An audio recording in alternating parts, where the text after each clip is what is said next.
Wait lang, magtatanong lang sana ako. Kumusta ka na? Kumusta ang araw mo? Nagpasalamat ka na ba sa Panginoon? Huwag nating kalimutang magpasalamat.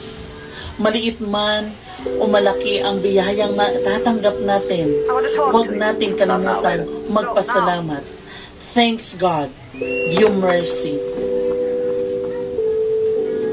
Sa kabila ng nararanasan natin ngayon, huwag tayong tumigil magpasalamat sa Kanya dahil Siya ang magbibigay sa atin ng kalakasan at biyayang siksik, liglig at umaapaw. Tayo ang Kanyang pinoprotektahan at ginagabayan. Kaya huwag nating kalimutan magsabi na, thanks God, due mercy.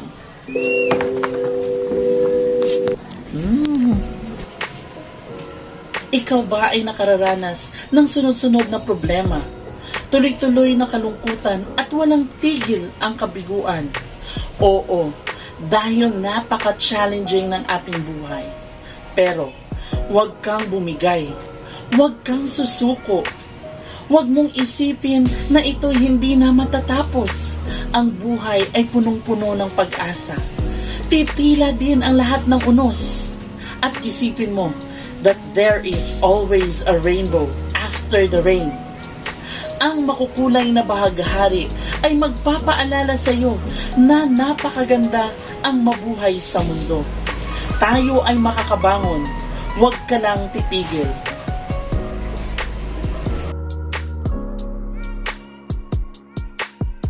Ang taas naman ng pangarap mo. Hanggang dyan ka lang. Wala kang mararating sa buhay. Biktima ka rin ba sa mga salitang ito mula sa mga taong hindi masaya kapag tayo ay tagumpay? Mga taong hindi nagtitiwala sa kakayahan ng iba. Mga taong walang pangarap sa buhay. Huwag kang paapekto. Huwag mong hayaang lamunin ka ng kanilang sistema. Sa halip, kumilos ka. Prove them wrong. Ibigay mo ang best mo para mapatunayan mong mali sila sa kanilang sinasabi. Le prouver, le contraire.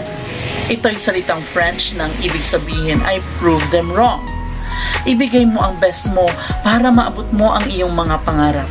Ituloy mo lang kahit maraming challenges na na-encounter along the way. Huwag kang susuko hanggang sa mapatunayan mong mali sila sa kanilang iniisip tungkol sa iyo. Hanggang sa mapatunayan mong may mararating ka sa buhay mo. Prove them wrong, but be humble.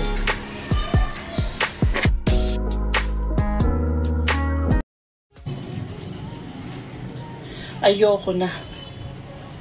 Pagod na ako. Gusto ko nang mamatay. Minsan ba naisip mo na ang ganitong mga salita? Minsan ba malapit mo nang masabi ang ganitong mga salita dahil sa iyong mga problema at kabiguan? Huwag kang sumuko. Matatapos din yan. Ang sarap mabuhay. Leve evel. Ito'y salitang French na ang ibig sabihin, life is beautiful. Ang sarap mabuhay. Lalo na kapag pinapalibutan tayo ng mga taong nagmamahal sa atin. Lalo na may Diyos na higit na nagmamahal sa atin. Life is beautiful, never wasted.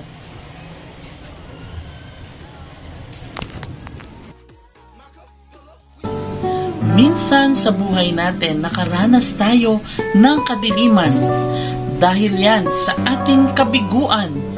Dahil yan sa ating kalungkutan. Huwag kang mag-alala, natural lang yun. Natural lang na maka-experience ka ng kalungkutan at kabiguan. Pero ito ang magsisilbing gabay para ikaw ay bumangon. Ito ang magbibigay ng aral para ikaw ay matuto sa iyong mga kabiguan at kalungkutan. Para kang isang bituin nakikinang pagkatapos mong malagpasan ang prosesong ito. Because stars can't shine without darkness. Ibig sabihin, matututo tayo sa buhay at Kikinang tayo na parang bituin kapag malagpasan natin ang kabiguan at ang kalungkutan. Ikaw ba